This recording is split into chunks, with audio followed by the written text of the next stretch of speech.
Magandang hapon po sa inyong lahat. Tayo po ay magbubulay ng salita ng Panginoon at ito po ay matatagpuan natin sa Mateo 6:25 hanggang 27. Babasahin ko po ang salita ng Diyos. Sabi po dito, kaya nga sinasabi ko sa inyo, huwag kayong mag-aalala tungkol sa inyong buhay, kung ano ang inyong kakainin, iinumin o susuotin. Dahil kung binigyan kayo ng Diyos ng buhay, siguradong bibigyan niya din kayo ng pagkain at isusuot. Tignan ninyo ang mga ibon sa himpapawid. Hindi sila nagtatanim o nag-aani o nag-iipon ng pagkain sa bodega, ngunit pinapakain sila ng inyong amang nasa langit. Hindi ba't mas mahalaga kayo kaysa sa mga ibon? Sino sa inyo ang pahaba ng kanyang buhay ng kahit isang saglit sa pamamagitan ng pag-aalala? Ating pong pagbulay-bulayan ang talatang ito. Sinasabi po dito sa talatang ito, hindi tayo pababayaan ng Panginoon. Makikita natin, pinapaalalahanan tayo ng Panginoong Hesus na huwag mag-alala at wala pong maidudulot na mabuti ang pag-aalala. Sa halip, iniimbitahan niya tayo na magtiwala sa Diyos na siyang lumikha ng lahat at siya rin ang may kontrol sa ating buhay. Ang Diyos na nag-aalaga sa mga ibon na hindi naman nagtatrabaho para sa kanilang pagkain ay siya ring Diyos na mag-aalaga sa atin. Kung kaya niya silang pakainin, gaano pa kaya tayo na tayo po ay mas mahalaga kaysa sa mga ibon na ito? Ang mensahe ng Panginoong Hesus ay napakalinaw.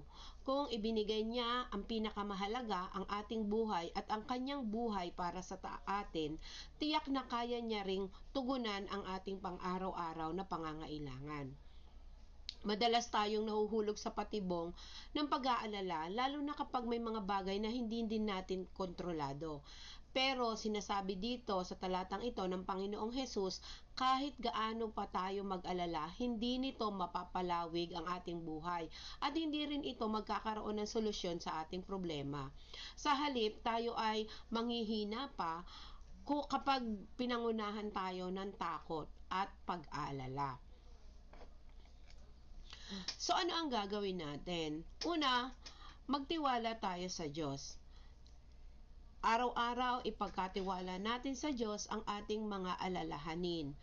Ang ating panalangin ang magiging sandata laban sa pag-aalala. Pangalawa, ang pagpapasalamat.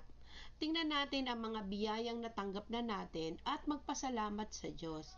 Ang puso ng nagpapasalamat ay nagbibigay ng kapayapaan. Ang pusong mapagpasalamat, no? The grateful heart. Ito ay nagbibigay ng kapayapaan sa ating buhay. Pangatlo, mag-focus tayo sa kasalukuyan.